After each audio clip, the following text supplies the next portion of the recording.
This is your module 3, that is curve surveying. Before going to curve surveying, let us understand what is the meaning of curve in this chapter.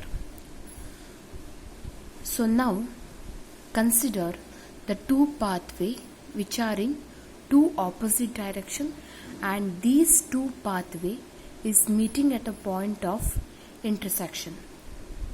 If you consider this vehicle which is traveling at a speed of 60 km per hour, as you all know that speed is nothing but distance by time, so the unit of speed is either meter per second or kilometer per hour.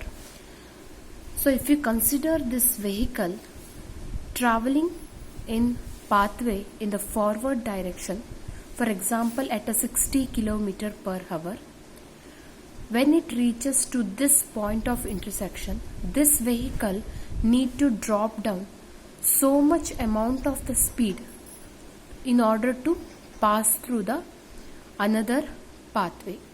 So in order to maintain the proper ballast, or in order to maintain the speed of the vehicle, so that the vehicle need not to drop down its speed, or the speed which is maintained at the straight road must be continued at the curved road also and speed is maintained, because of which a curved type of the pathway which is created in between the intersection of two pathways, and this portion of a curved surface which is nothing but it is known as a curve. If you are carrying out survey in such type of the roads, or a curve type of or a curved topography of the roads, that type of surveying is nothing but known as curve surveying.